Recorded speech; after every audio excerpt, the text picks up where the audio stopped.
What's up, everybody? It's your boy, Johnny, and with me I've got DJD and Farmer. Hey. David? I said howdy. Never heard it. I like the pregnant pause. Let's keep it in. And in the booth back there, we've got Craig. What's up, Craig? Our steady. You know, Craig has missed the least amount of episodes out of everybody at this point. That is true, actually, at this point. Yeah. It's kind of impressive, really. Really, Craig. Even those, Craig is holding one it or together. two times? I mean, he missed just one or two like times, two yeah. times, but still, yeah. It's still a better record. This is episode 1 of season 12 of our audio only visual podcast. Yep. True. And you know, we're on it, you guys. Don't worry. We're on it. We're thinking right now, I think the official consensus is we're gonna make a world in Pokemon Pocopia for us all to do our visual podcast in, right, Farm? That's the plan. Something like that, yeah, exactly. You know, they actually hold up. They have like stuff that you could make like a studio, kind of like Animal Talking. D, you know what I'm talking about? Oh, sure, yeah. We could Gary make an actual studio, and we could film like us sitting in a studio, sitting at like tables, talking on like microphones and stuff, and we could have a booth for Craig to be like on the other side of the glass in the back. You know, we could do this. Yeah, all we have to do is turn on our cameras. You know, we can start capturing those. That sounds like a lot of work that none of us are going to do if we're just all totally honest. Nah, Right? see, it's gonna be it's easy. Somebody could just capture this one screen. Yeah. You're asking for a lot there. You're asking for a lot. Yeah, that's a lot of work. That's a lot of work to capture something.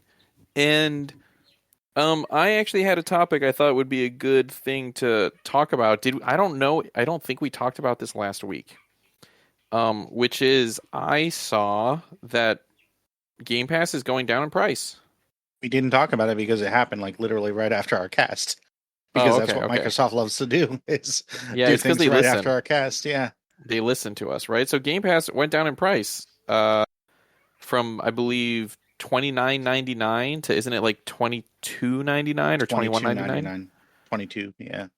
So like it's $7 cheaper. Yep. And what did they take out? I believe.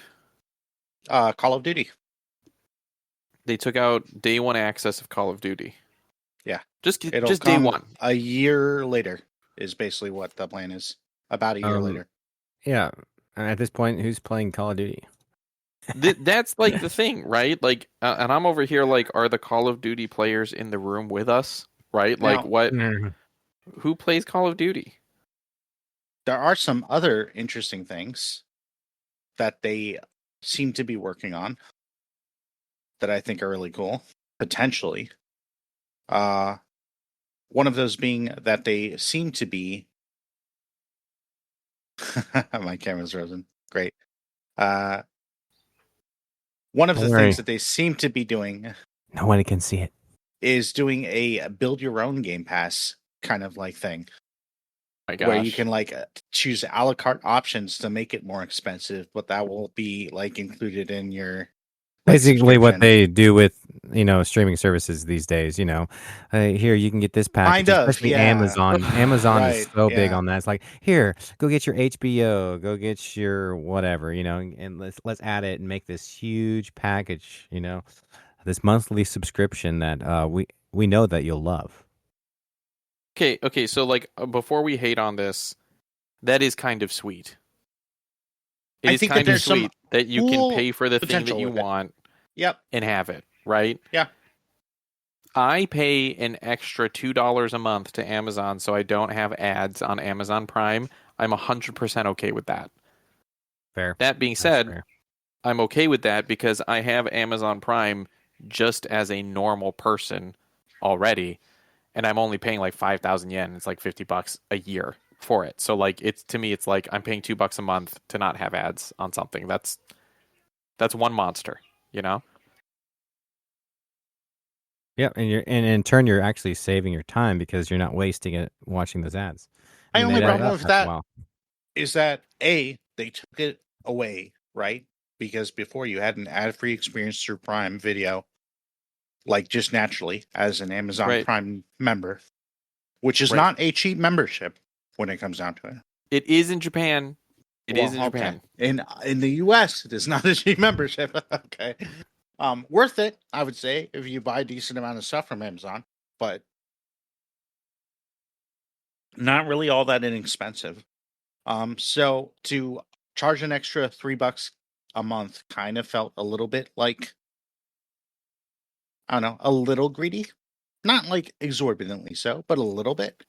But then also they did it at the drop of a hat, right? Like they did it in the middle of like I had already paid for Prime that year, you know, because I pay annually for Prime. And then all of a sudden I had to get like the $3 a month, like on month 3 of that Prime subscription to like get no commercials. And it's like, if they had waited until my next like Prime annual resubscription date and it had been included in the price point there, I think I would have been way more okay with that as opposed to it just happening in the middle.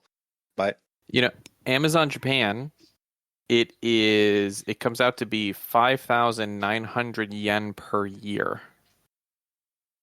Or 600 yen a month. But if you convert that to USD, it's $4 a month or $39 a year. So it is not expensive here. Well, everybody moved to Japan, basically. That's exactly what they want, right? Hold up, though. What if, because they have separate websites, amazon.co.jp, but like my Amazon Prime works in America too, I think. Like, why don't you just sign up on the Japan website? And then you have, I guess the difference is that I don't actually have Amazon like American Amazon shipping. I don't have those benefits. But if it was only for streaming, that would make sense. Then that's actually pretty cheap. I think that they should bring back Prime Video as its own like independent service outside of Prime. But I understand why they wouldn't too, because it seems like they really like layering in like a value add to get Prime. So I can't really. But what is that even going to be on Xbox? Like, you're going to have Game Pass, but what? Like, you know what I mean? Like, how? Right. What is that even going to be? Well, it'll just be like essentially, you're paying like that what X they have amount right now? for Game Pass plus whatever.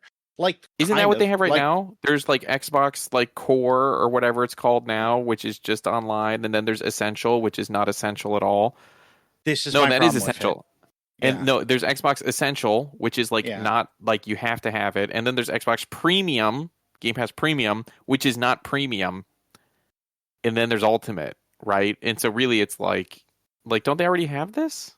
I'm confused. Well, so basically, the idea seems to be that you can like bundle in like various like things like what you and I talked about, Johnny. Like, I would bundle in a WoW subscription if it was like a couple bucks cheaper than like paying for a WoW subscription by itself.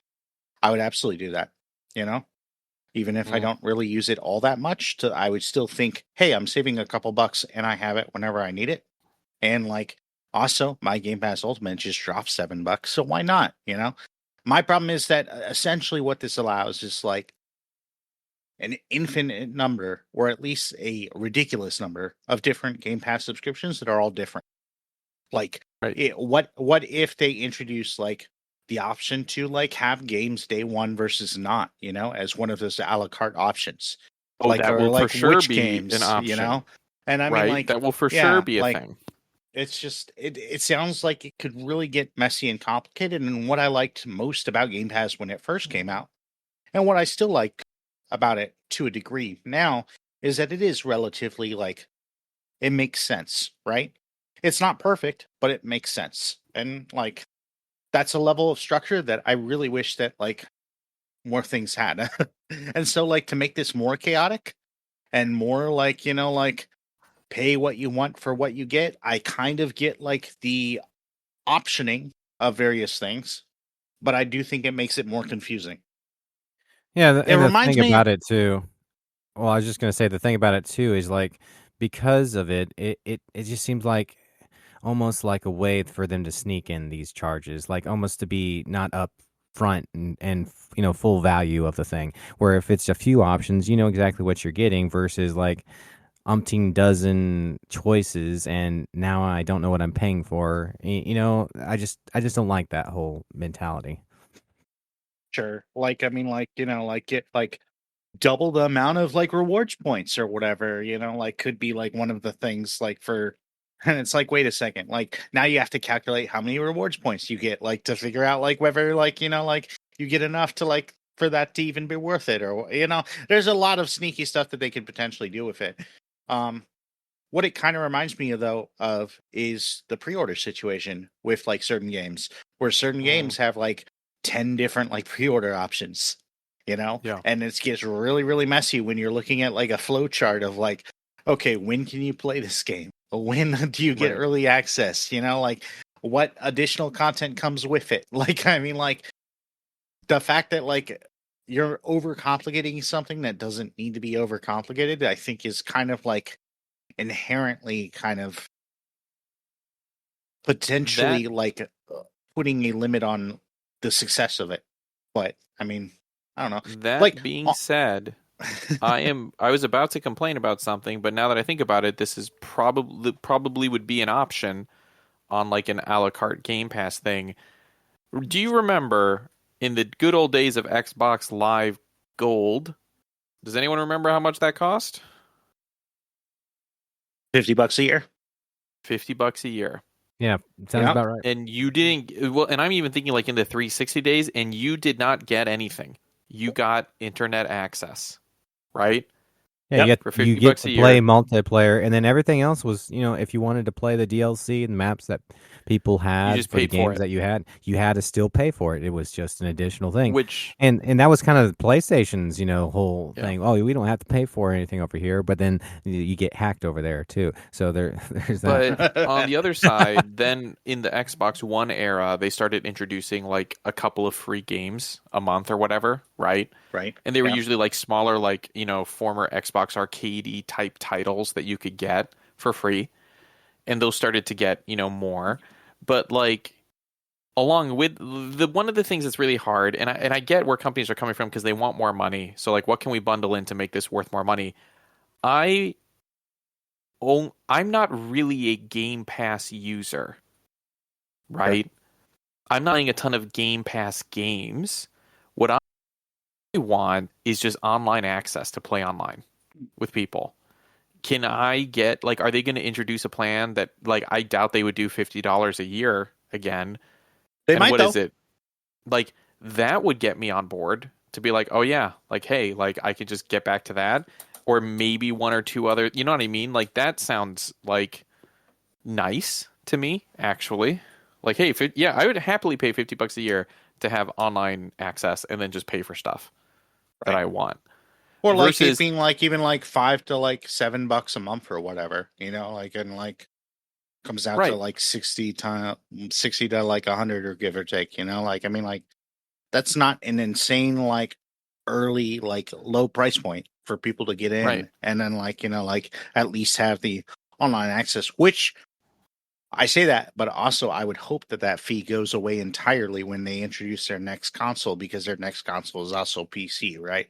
So you would hope so, but I mean, I honestly doubt it, right? Like that, I think under this leadership it seems less likely than it would have been under Phil, but I mean, we'll see, right? Like, but even if you have, like, what is it right now? Is it like $7 for core or essential? Is it $7 a month? $9 a month, maybe? I thought it was 10. I thought it was. I have no idea. I've never had that one. Yeah, $10 a month. But let's just say, but like even $10 a month, that's $120 a year. Or if you get the new price of Ultimate, that's still $276. That's a lot of money to pay for a year if you don't play any of the games that you're getting. Right? That's a lot. So maybe it's not a bad thing, but we'll see. We'll see. Right. Is that from next month? Is that from May? We don't, like, they're discussing it. Like, no. The new price. Sorry, the new price. The new price is like immediately. Yeah. Oh, wow. Like your next billing cycle. Yeah. Well, and nice. the Call of Duty thing applies to like this year. So like no Call of Duty this year on Game Pass, basically no new Call of Duty, which I don't know. I have mixed feelings about, because that was A, part of the draw, and B, I thought it was kind of part of the whole like point of buying it. Like, I mean, like, I could have sworn that there was some kind of like stipulation in a lawsuit that they were like that they had promised to keep it on a subscription or whatever. Maybe not, but like, that's for their legal team to figure out. I don't really care that much, you know. I mean, like, I do think that's why they're paid for it. Well, two things. I think that this last Call of Duty did really badly for a number of reasons. I don't think Game Pass was like the foremost among them. I think having two Black Ops right next to each other hurt. And I think also there was some like, this is now owned by Microsoft and we kind of hate Microsoft mentality going on too. Yeah, I'm sure all the PlayStation kids, you know, they don't want to play Call of Duty anymore. Well, it's still on PlayStation, and I'm sure it's still sold okay over there, but it was like the lowest performing Call of Duty apparently in a while. So, Call of Duty, they reported to have 100 million active players. I guess this is 2023 though, but that's across like Call of Duty Mobile and Warzone and such as well. But it's a monster. It really How are there is, so many players? And I don't know anybody who plays Call of Duty. We've literally had this conversation on this podcast. Yeah. How are there so many players? And I don't know one. I don't even know one Call of Duty player. The only Call of Duty player I know plays on mobile. So, I mean, like... but, like, also, like... I don't know. Again, like, I wish... Like, the fact that it was the lowest performing, okay, sure. But what does that mean? Because, like, ultimately, I'm sure it still made a decent amount of money. It's just that they can't depend upon it to be, like, consistently more successful than the last, which I think would have been the case anyway, you know, regardless.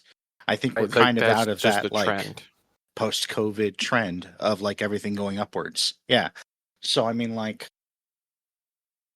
I think that's, like, expecting too much and like not learning the right lesson from it. But then what they need to do is they need to be more creative. You know, look at Nintendo. Look at Pokemon.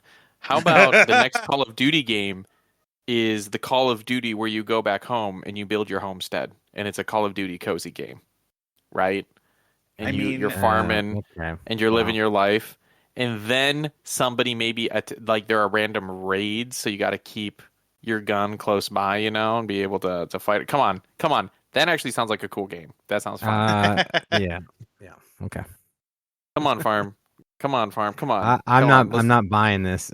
I'm just saying. I mean, Call of Duty has already gone kind of weird with all the weird, like, you know, Fortnite-ification of it, you know? I mean, like, with the various skins and stuff that they've added in and everything, where it just, like, it definitely feels a lot less grounded than it used to be. Get those... Everybody's trying to get on that, you know, bandwagon of finding how a live service game can continue to make money like Fortnite. I mean, Fortnite is kind of like the bar, you know, which is interesting. Yeah. Which is very interesting when you think about it. But that a realistic game is trying to live up to a game that's, you know, not on this. Inherently cartoony. Yeah, it's very cartoony, and it's not on the same plane. They need to stick to their guns. Where's that drum? Like a realistic game is like trying to hold up to a game where you can get killed by one of the Ninja Turtles or LeBron James or Master Chief or something, right? Like this doesn't make any sense. Or Bugs Bunny. Bugs Bunny is in this season. Oh my gosh, are you serious? Yeah, Bugs Bunny and Buzz Lightyear has been released as a skin now. Wild. I didn't think they were going to do that. Lightyear? Yeah. Why? There was all that like hullabaloo about like the Disney thing and everything, and I thought for sure Disney would be like a separate thing, you know, like because he's a space ranger. That's why, Johnny. You know, space ranger, universe protection unit. You know, that sort of thing. You know, lasers and Zerg, and I mean, I could see that being like a little storyline if they wanted to. I mean, but. Because all the things in Fortnite are connected, you know, it's like the multiverse of Fortnite is connected to everything in every galaxy of, you know, cinema and comics and everything. Yep. I mean, hey, that is how we learned like that Emperor Palpatine was back. Like literally, yeah, unironically. Like I almost hate like games at this point. I just booted up my Switch to see what games are on sale. I can buy like the first 6 Final Fantasy games, like the Final Fantasy Pixel remasters. Oh man, it's on sale. They're all super cheap. Will I play them? Probably not. But do I want to buy all of these games for 50% off? Yes, I do. They on sale everywhere? Because I'm about to buy them on my Xbox if they are. I actually noticed that you did have some of them, but not all of them. Yeah. Final Fantasy, they may all be on sale. Hold on, let me look on Steam. It'd be funny if they're everywhere except on Xbox. It's always on sale on Steam. You know what surprised me, Johnny? They are on sale. They are on sale on Steam right now too. They probably are on sale on Xbox as well. I found out that PlayStation doesn't have Zoo Tycoon. What? At all? At all. I don't know why. It can't. Somehow it can't be a great place if they don't have Zoo Tycoon. Yeah. It's a lesser experience over there because they don't have Zoo Tycoon. It's wild. Ironically. The Master Chief Collection is 75% off. Let's bring it back around. Would you look at that? The Master Chief Collection is only $10 for incredible games that you cannot play co-op online, cross-platform. But you can play by yourself. Have issues. Some people find that enough. Or you can play with other people on the same platform too. I mean, and people do that. I was trying to play the first Halo 1 campaign co-op on Steam with another friend on Steam, and that was not working for me. Yeah, Steam's had a bunch of issues. I think it's better to do Xbox if you're going to do that. Yeah. I mean, Xbox is just a better place to play. What can I say? I actually to the same stick. I actually was thinking about this week. I was talking with a friend, and I was talking to him about Project Helix and like the alleged it's going to run Steam and basically just be a PC. And I was talking about how I own a Series S, right, the weaker console, and how like really it's interesting to see like developers for Xbox basically have to make 2 versions of the same game, right? Sure. Like they have to make one that runs on the Xbox Series X, and they have to make one that runs on the Xbox Series S. And if you're not like playing them back to back, I don't think you notice, but like there were a couple situations where I was playing on an X and then I would like go up and mess with my son's Series S, right? And they look different. Like actively, like you can tell that one is like just way lower, right? And how I'm just really hoping, I think I talked about it last week, the future of gaming for me is handheld, right? I just love the flexibility of picking it up and playing on my handheld, and then if I want to put it on the TV, I can put it on a TV. I love that. I really hope that the Microsoft handheld is great. I really hope that like they don't do a Series S and they do like a really good handheld, because that's what will keep me in the Microsoft bubble for a long time. You know what I mean? Like, please. They can't afford to mess it up. I think if they're going to take that chance to make one in the first place, they need to make sure it's on point. And I think, honestly, the Xbox Ally was a great way of like testing the waters to see the demand for that, which was pretty high. And then also when it comes down to it, to get like some of the software ironed out and everything, and like really kind of like refine that process, know what you can and can't do on a handheld in regards to that. So I don't know. I'm optimistic that they're like making the right moves in that regard, but like the landing is like sometimes the toughest part, and we'll see if they can land it. See, but did anything else happen this week other than like the Game Pass price going down? Because I saw that right before. So I didn't notice anything something else. that came out a couple weeks ago that I was actually just thinking about bringing up. I don't know if you guys actually heard about it, but it's a really, really cool game, and I've been watching it for a while. It released on the 16th of this month. It's called Mouse PI for Hire, and it looks phenomenal. I bought it. I bought it as soon as I saw it. Yeah. I also bought it. I haven't played it. I've been wanting to play it like mad, but just time and all that. But for anybody who doesn't know what this game's about, It's me. I don't know what the game is about. Continue. For Johnny, so this is an action-packed first-person shooter, set in the 1930s. It's black and white. I mean, it's giving you all the vibes of like a noir, kind of fuel detective story. But it just speaks to me of like that whole Cuphead kind of thing. Like I love Cuphead. I know I'm gonna love this game just because of that style. I don't know. Something about early on cartoons, like that. Yep, like it looks very much like almost like a Mickey Mouse exactly. inspired, Yeah. Mm-hmm. like the old. Oh yeah, I'm and looking that at fun it. Yeah. animation, just like that fun, almost slapstick comedy, I guess a little bit along with all of it. What's the? Is it Steamboat Willie? Is that his name? Yes, Steamboat Willie. Yeah. That Steamboat Willie is the one that entered public domain. Yeah. Well, no, but like that's what the vibes look like. Man, this looks great. Yeah. No. So I definitely say go pick it up. Recommend it to everyone out there. But you haven't had a chance to play it yet. I haven't actually played it, but I've done everything else. I've watched people play it a little bit. I've watched videos on it. I've kind of, watched as they developed it and stuff like that. So I wonder if I should play this on my Switch or on my Steam Deck. Oh man, it might work on both. Johnny, you know what it is? It is on the Switch. It is on the Switch. So here's the big one for me nowadays.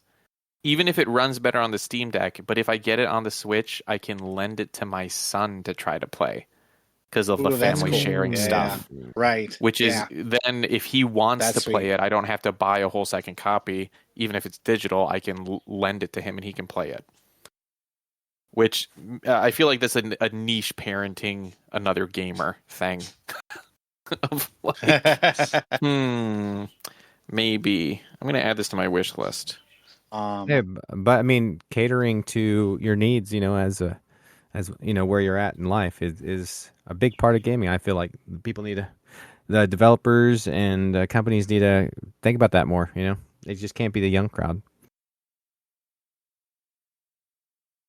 Are you saying I'm not young? Is that what you're saying? I'm saying that because that's we're all getting older. Yeah, I think Farm just called me geriatric in like a weirdly nice way. Excuse me? I beat around the bush just saying that we're not getting any younger. Talk about getting okay. Actually, talk about not getting younger. So I just recently became like an official member of a church, and I've never been a part of a church that did like membership, right? Like it's like this whole deal. Okay. And one of the requirements of being a member of this church is they have a yearly members meeting, which they go over like the theme for the next year. But it's also like in Japan, it's like a government mandated meeting where they like present the budget from last year and like all the numbers are out there that you can look at of like, this was our budget. This is how much we actually spent. All of this money went here. And then they also do a budget for the next year. And, there's just a bunch of like house cleaning type stuff. And we have to do a yearly meeting. And they also like report the minutes to the government to be able to keep religious organization status. Right. Right. I actually really enjoyed the budgetary portion of the meeting, which I think is like me getting old. Like they printed out these spreadsheets, and I was like, "Oh, would you look at that? Oh, interesting. Okay." And these I was like very engaged with it. Yeah, probably had a bunch of questions too. It's like, well, what about this? Yeah, and they addressed them. Because I was like, well, I see, like, I see here we budgeted this much, but then we didn't end up spending that. Interesting. And then on this other thing, it's like, oh, interesting. On this, we went way over budget. He's like, who put that in their pocket? Yeah, I was just weirdly into it. And I'm like, am I an old man now? Is this what the most engaging part for me is like the budgetary discussion here? And then they're like, all right, and what about this and this? I'm like, okay, whatever. We're moving on from the budget. You know what I think it is? It's not my personal budget, right? It's not my family's budget. When I look at that budget, I'm stressed, right? Right. Yeah. When you look at someone else's budget, you're just like, oh, well, I see here we were negative for 2 months, but then we were positive these months. That kind of evens it out. Okay. Well, it's also something different when you have a different, like for the church, it's usually a different set of income because you're bringing in sometimes more, sometimes not, but it's just like it's fascinating. And yeah, I don't know. I'm right there with you. It's Yeah. not stressful because I'm not having to do the work Right. for the money, you know. Right. But I'm not when sweating over these it's numbers. almost like being an observer, you know. It's almost like people watching a little bit. Like, I mean, kind of like it's like is this budget simulator? Is basically we just gotten into simulating everything of our lives. So this oh my is gosh, just what a great game! We got someone's got what's the studio that makes all the simulator games, right? Hey, accounting simulator, and you're actually no. This would be the interesting thing. It's like that movie Gamer. It's accounting, or it's like Ender's Game. It's accounting simulator, but you're actually accounting for some company, right? Like, and they're just pretending it's a game. Yeah, and you're and really the funny numbers. thing about a game like that, it's just numbers. I mean, things are just slowly going up, and but it's funny how that can be fun. You know, my kids have been playing games that have like that Tycoon feel to it, and we've all grown up playing like some kind of Tycoon. Like Roller Coaster Tycoon was one of the big ones, and it's just like the fascinating thing about growing your park, slowly getting more money, and it has that appeal to kind of like keep you in the game. But when you think about it, you're just playing digits. You're playing numbers. Some of my most treasured gaming memories are playing Zoo Tycoon with David. Yep. You know, David's strategy of people can come to the zoo for free, but they have to pay to use the bathroom. Look, okay. Great money maker. When it comes down to it, a lot of people to when come it comes into. down to it, and there's you also gotta make free money some way. I mean, like, yeah, use the restroom before you leave the house. Okay. Like, he also put in the park free drinks and probably also like salty like peanuts. That would have been a great idea, actually. Make the food make the food pricey, but the drinks free. Yeah, and then exactly. like, you know, and make the restrooms cost. That's a really brilliant idea. Yeah, like so everybody's like drinking extra and really having to go all the time. So he's like making bank over there. What a scheme! I remember the first time I played like Roller Coaster Tycoon, I built a Ferris wheel, and I didn't realize that or not a Ferris wheel, a merry-go-round, and I didn't realize it broke like really early in the game. And like I needed to send a handyman to repair it, but I didn't. I had just played the game for the first time, so I didn't realize that. So I kept getting this message of like this kid being like, "I really want to get off," and I would just ignore it. And this poor child stayed on there for days, I guess. I don't know, and like, the merry-go-round just wouldn't stop. And I never sent anyone to fix it. And I kept being like, "Man, I wonder what this message is about. Some kid saying he wants to get off. What's he even talking about?" And turned out to be that. Yeah. One of my good memories of we were always in competition, me and my brothers, of like who could make the most G's like on a roller coaster. You know, make them just like scary and all the people giving all the comments and everything. I had one that I don't know what I did. Everybody hated it and was scared of it and everything like that. And I got so fed up. Like I'd spent extra time on it, and I did everything that I was trying to do, and I succeeded. But then nobody wanted to write it because they were too scared of it. So I got so mad. Like there was finally some people who went on it, and I remember deleting like one of the tracks and just letting that car fly off into the abyss. Let's go. and all those complainers are gone. Yeah, boom. Hey, got them. God, it's like in The Sims, like deleting the ladder to the pool. Oh my gosh! Right? Yeah. You're just like, haha. When you said like trying to get how many G's, it made me think of The Expanse. I've still been watching The Expanse. You sit on the roller coaster, D, and you're like, here comes the juice. We're gonna pull 12 G's on this thing. Good Lord. Good stuff. I will check this game out. They don't make games like they used to. Is basically, I mean, like, because like now you have Animal Crossing where you can build a fence around a villager's house and they still get out somehow. So I mean, like, not that I've done that, but I mean, true. Actually, I was really, this is kind of a Nintendo thing. I was actually very mad at one point because I tried to kill somebody in Tears of the Kingdom and I couldn't, and I had forgot that like in Breath of the Wild and Tears of the Kingdom you couldn't kill like random people. Some guy was being disrespectful to me, and I was just gonna cut his head off. Just be like, "Who do you dude? I'm the hero here. Who do you think you're talking to?" And then the game wouldn't let me. They will let your horse die. They'll let your horse die, but they won't let you murder somebody in cold blood. Like, what are we coming to? What are we coming to in gaming? you know.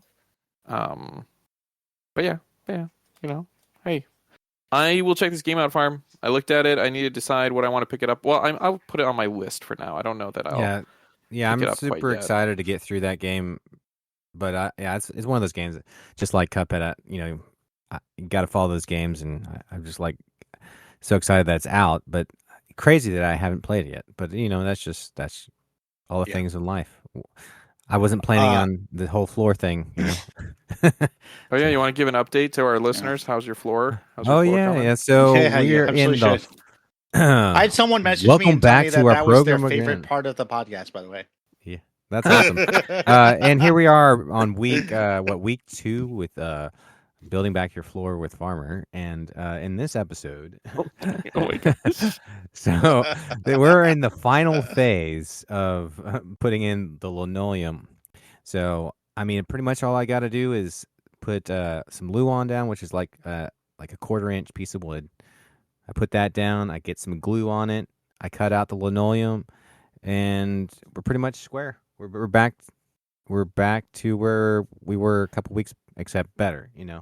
Without the hole. Except not sinking. So I did Saturday. I had to go through and actually cut out a bunch of pipes, all the ones that were leaking. And again, you think leak, huge leak. No, this was actually minor dripping, just over like probably 10, 15 years or something of just small drips slowly seeping into the floor and just dissolving. So yeah, I cut those out and we're good to go. So I'm excited about that. I also had my son get under the house. Enoch and I went under the house, and we were. It's literally. It's not crawl space. It's prone space. I was telling somebody the other day about this. It is God. You're on your belly and you're on your elbows, and you're literally just going back and forth. Slowly getting to your destination while using your elbows and your knees on your belly. So yeah, it was fun. It was fun, and then. We found the last thing I think I mentioned. I had the whole dryer issue. Well, we figured out what happened. One of the ducts had actually come apart, the ducting for the dryer, and it was blowing all the lint and everything under the house. And so he said you're ducks talking about, like the bird. Yep, anyway, that's exactly what I was going to say too. I definitely missed the T there, and I thought you were talking about like one of somehow a duck got inside. And, I messed up your dryer somehow. the ducks, no, the duct. Anyways, you got invaded. Yeah. There's we had skunks. Now we've got ducks. It's just a whole farm out here. But we had to actually go in there, and I mean, as far as you guys know, with all the dryer stuff, all the lint, that was coming up through the floorboards and everything, because it's just the way the house is. So that's why we've been having all this issue, and I'm super excited that that's done, because that means I won't have to dust as much. It was like dust today, like residue tomorrow. It was that quick, and so thankfully we figured that one out. So yeah, we're on the home stretch. I get that in, I think, tomorrow, and I should be done with that. Can you believe he called me old, and he just went on this whole thing about dust and home ownership? Crazy. You guys, I am doing this thing right now that you really should. I would just recommend nobody do this, where you just browse game stores. Oh, sure. Yeah. Oh, you know what? 2 game recommendations I'll make, actually, while we're doing that, is Kiln on Game Pass. Oh, yeah. Which Farmer and I tried the other day, which was a lot of fun. Yeah. I think Johnny would get behind that game, too. Probably. Yeah. Crafting and everything. Yeah. Is it? It's an online multiplayer pottery party brawler where teams of colorful spirits sculpt ceramic battle armor onto a pottery wheel. And the size and shape of your pots determine your playstyle and abilities. Yeah, but it's kind of like a MOBA, except like not. So it's cool. I thought it would be unintuitive. It actually was very, very natural. They did a really good job implementing every single aspect of that game, I think. I'm watching a trailer for it right now, and I just don't know. You know what I am thinking? Do I want to buy Divinity Original Sin 2 for the 4th time? You know, do I want have it? You got to have it everywhere. You know. Yeah. On another and then, thing. and then we can like all not play it together. And we can all not play it, and I can not play we it for actually the have to fourth time. schedule it if we're gonna do it. You know, I was telling a friend like actually a about our Baldur's Baldur's Gate Gate run, playthrough. Yeah, how that fell apart like pretty quickly. They came down to it. Well, Yeah. And Yeah, we granted, only did I mean, one. we did murder an entire village, but I mean, like, you know, like You guys we're did something that causing I to didn't murder even each know was other. possible. I didn't even know all it we was have to possible to do do is that. That's schedule it crazy. after the podcast and make sure we stick to it. But we just There's so have many to, games though, and so little time. yeah, that's the trick. But if we're gonna do it, we just can't hope and spit in the wind, and hope it it works. That just doesn't happen anymore. There's another game that recently came out that I haven't tried, but that looks really cute. Tiny Bookshop. That's also on Game Pass. Ooh. I think I heard about that one. That apparently has like actual real books. I don't know like the breadth of the books that they have, but so you can actually read in this game, is what you're saying. You stock your tiny bookshop with different books and items, and then you run it while getting to know locals, and that just seems like a really cozy, kind of cute game. I really like the art. That's literally based. Awesome. Yeah.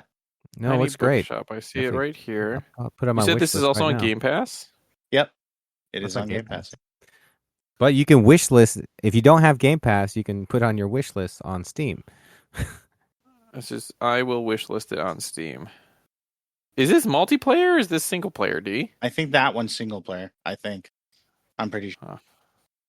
Yeah. Killing is multiplayer. Yeah. David, you say the word cozy, and Johnny's just like, "Oh yeah, I gotta get that game." That's except that's his weakness. Johnny, except that I don't play cozy games. Yeah, I was gonna say Johnny doesn't like the coziness of cozy games. I literally was just looking at like that Lord of the Rings cozy game, like the Shire cozy game. Oh yeah. I really want to buy it, but I know I won't play it. The only cozy game I've gotten into kind of so far is Pocopia, but that's because I'm playing it not as like a cozy game, but as like a town builder. I thought you played Stardew back in the day. I mean, isn't that? I played a lot of Stardew, but again, it was like that was getting rich simulator. Right? Like, I didn't care about any of those people. Like everyone's like, "Oh my gosh, man, isn't Shane the worst?" And I'm literally like, "Who's Shane?" Who's Shane? You mean the guy I ripped off the other day? Yeah. I'm on year 4, and I'm like, "Listen, I go to the shop. That's it. I go to the shop. I don't want to talk to anybody." Like, wait. Johnny realizes in the game he is actually Shane. I am Shane. Yeah. You're the necromancer, Yeah, and so so I did it, and I do enjoy it, but I enjoy like the farming sim part of it, not the. This is the issue with that game that's out now, Tomodachi Life. Have you guys been seeing people playing this on Steam and stuff? I've seen other people playing it on Twitch. Yeah. I think it looks fun just because you could make me's of people and then they like kind of interact and stuff. Or I don't really fully get it, but I'm trying to keep in mind that like I don't think I'm gonna play it. If I get it, I don't think I'm gonna play it. But also, farm, like tiny bookshop and this kind of stuff. One thing that is nice is to have something that I can just pause or I can play for just 5 minutes and then stop. That's true. That's also helpful. And with having a handheld, you have that option. For me, it's exactly. Like if I jump in to play a game, I'm going to play something. Not 5 minutes. I'm going to jump in for something I want to play like for a couple hours, and it usually ends up being something that's like multiplayer or something. Playing with you guys. So I mean that's something I need to think about. Finding that outlet for that 5 minute, 10 minute. That's going to be a mobile game for you if you're not using handhelds. Like for me, I can just grab, like I've been playing Pocopia or playing something else. But Farm, I mean, I know you don't have an iPhone, but Apple Arcade, I downloaded a couple games on Apple Arcade. I've got when are we going to have time for that? I've got, I can play Unpacking on my phone. I mean, I've already beaten it on Xbox, and it was a way better experience, but, it is there. But why not have another experience and lesser experience and still have it? And still have it. Exactly. Right, D? Yeah. What's this? Okay. Is there anything you guys want to cover before we wrap up? I did also play The Expanse, Osiris Reborn, the beta, and boy, I hope that they I hope that they take the copious amounts of feedback that I and others left them and use it, because I mean, it's important to remember that this is a AA team working on essentially a AA game. Like, it's not like it has a massive budget, but like that game was still, that it could didn't use some stop spit and David for polish. lighting into them Yeah, on the review I board. mean, I kind of did. Yeah, I like gently, but yeah, I mean, like that. And I mean, I don't know. I don't know how much of it was placeholder or not. Some of it felt very placeholder. Like, this is just in here so that like this thing is like, playable to an extent. I mean, but yeah, that was not exactly what I want to see that game be in, like, when it comes next spring. Hopefully, Mm-hmm. if they need more time, I hope that they take it. But like, yeah. Oh, and then speaking of Game Pass too, Johnny, that's why you saw the like first 4 like Final Fantasy Pixel games, is because they're in Game Pass. Oh. And the 5th one is coming to Game Pass. So I have not purchased any of them, I don't think. But yeah. But it seems like they'll all be in Game Pass soon, so maybe I don't need to. Yeah, maybe you don't need to. And then also, you know what's a great game? I mean, I can't say it enough. Marvel's Avengers, still playable. I just checked. Oh, wow. Where'd that but I come will from? say That was out of left field. And I wonder, because I feel like you only buy games that don't come to Game Pass. But for me to feel like Game Pass would be worth it, I would basically have to just not buy games anymore. Right? It's like having a Netflix subscription or a Disney Plus subscription and only doing that.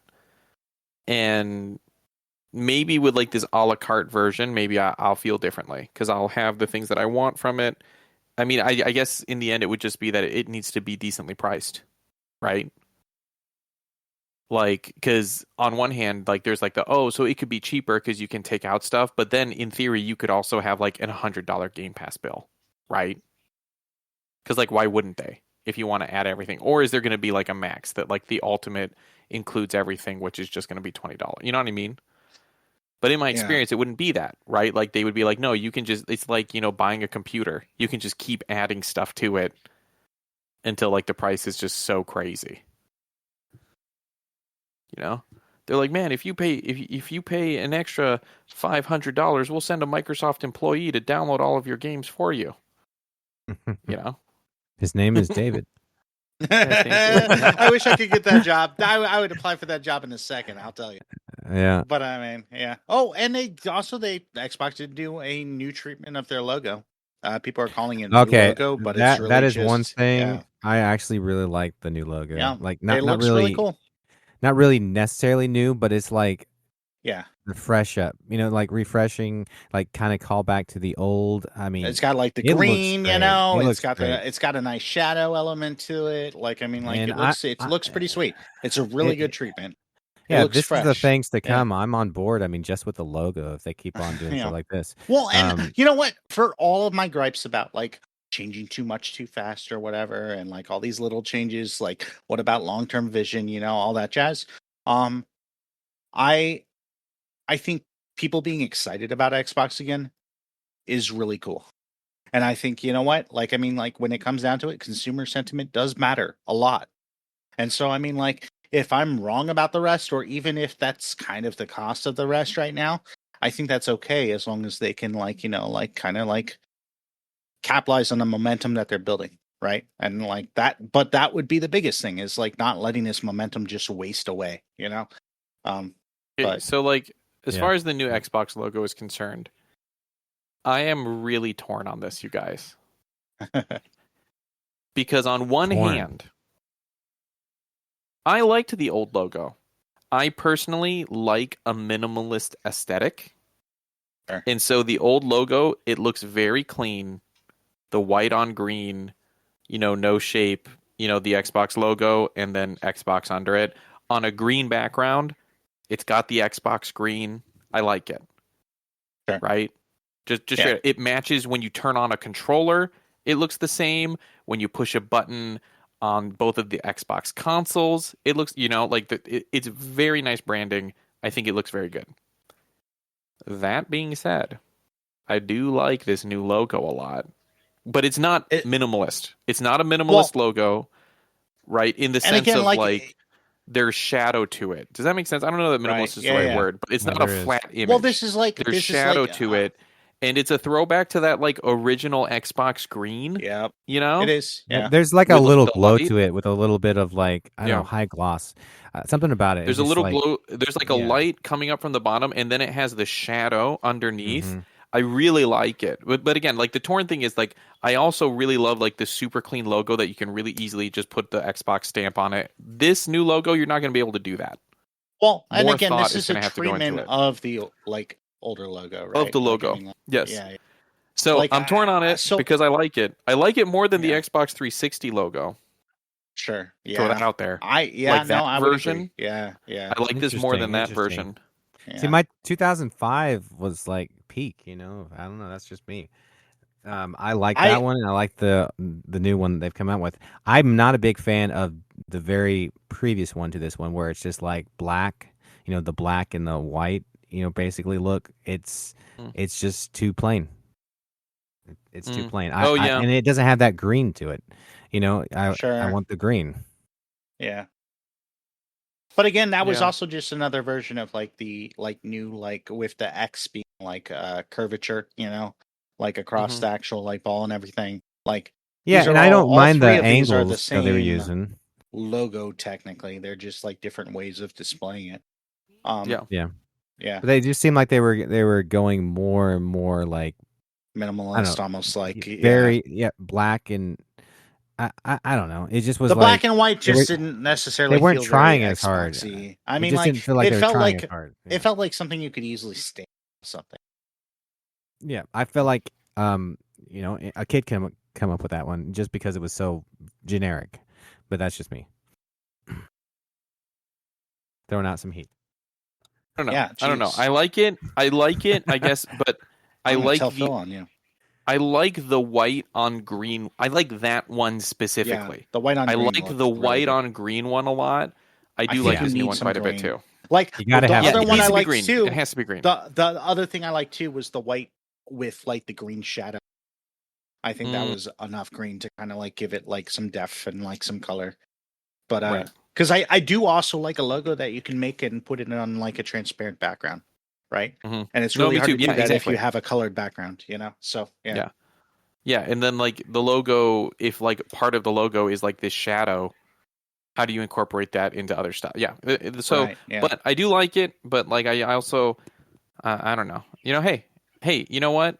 There was a lot of worry with when Asha took over, but so far they haven't made moves that I've particularly been unhappy with. And I would say the same, even as critical as I've been. I would say the same. There's nothing that I can point to that I'm like not happy with. I think worry what we're about saying the future. is Phil Spencer was the problem. I think that's it. Gosh. I think Phil Spencer we're definitely not saying was that the problem who ruined Xbox, keeping them and that Asha's bringing it back. Is that the title? Phil Spencer like was the problem. Comb, I think that's a great title. I think that's a great title of this episode. People would listen to it. Phil Spencer was the problem. I think that might be it. Oh my god! We can cut this out because I'm going to keep saying it. 2/3 of us do not agree with this statement. As long as I keep going with it, I think that does kind of have to be the title. I do think it does have to be the title. Phil Spencer was the problem. Turns out. Question mark, please. Yeah, question mark. That makes it nice. Phil Spencer, Phil Spencer was the problem, but Phil Spencer was the problem. Exactly. I'm glad we're all in sync because that's absolutely what I was going to do. Phil Spencer was the problem. All right. Well, do we have any closing topics before we wrap up? Anytime, Phil. You and Jeff Keighley both. Good Lord. I was just telling somebody about how I hate Jeff Keighley. I was literally just telling someone before this podcast how I hate Jeff Keighley, and I've called him on this podcast. Why are we on this podcast, Jeff? Get on this podcast, Jeff, and I can tell you about how I hate you.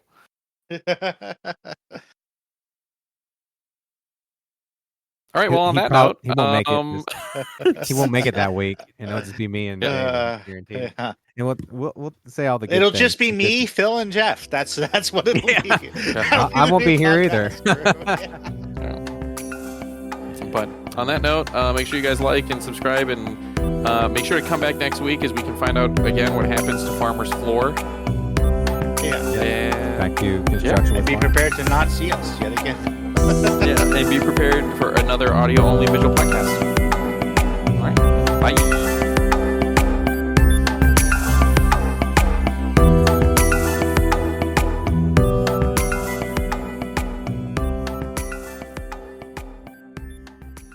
Get out of here, Craig.